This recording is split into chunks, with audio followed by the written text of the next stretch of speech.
Dans un contexte marqué par une montée vertigineuse des risques de conflit en Europe, le président américain Joe Biden a reçu l'émir du Qatar, pays qu'il a qualifié, je cite, de partenaire principal des États-Unis en dehors de l'OTAN.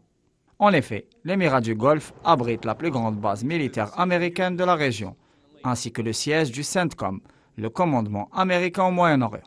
L'approfondissement de la coopération sécuritaire et stratégique était au cœur de l'entrevue. La région du Golfe arabo-persique est le théâtre de multiples confrontations. La tournure que prend la guerre au Yémen en est un exemple éloquent. Le Qatar a joué un rôle central dans la crise afghane, qui a suivi la prise du pouvoir et la proclamation de l'émirat islamique à Kaboul par les talibans l'été dernier. Un pont aérien a été ouvert entre Kaboul et Doha, et des dizaines de milliers de ressortissants étrangers ont été ainsi exfiltrés d'Afghanistan. Ce mécanisme a couronné les efforts de médiation déployés par les autorités qataries entre les talibans et les Occidentaux.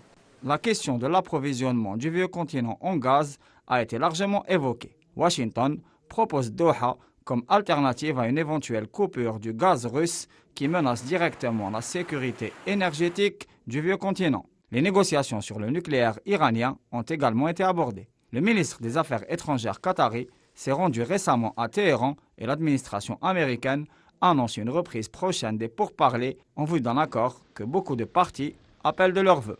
Enfin, l'émir du Qatar a déclaré avoir évoqué les droits du peuple palestinien avec le mandataire américain. Le Hamas palestinien et ses principaux dirigeants sont domiciliés dans la capitale de l'émirat. Et le Qatar se veut être le champion de la défense de Gaza sous blocus depuis plus de 15 ans. Au même moment, le chef de la diplomatie algérienne était à Koweït City, où ses hôtes ont assuré de leur présence au prochain sommet arabe d'Alger sous le signe de la solidarité avec la Palestine.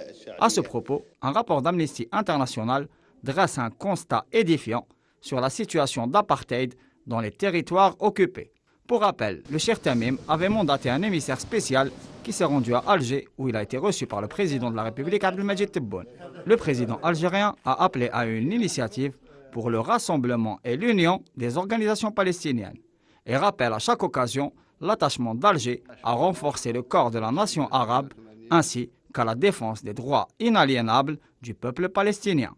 Les organisations palestiniennes ont répondu à l'appel et certaines, comme le Fatah, le Djihad islamique et le FPLP, ont déjà été accueillies sous le ciel maghrébin et sont actuellement dans la capitale algérienne.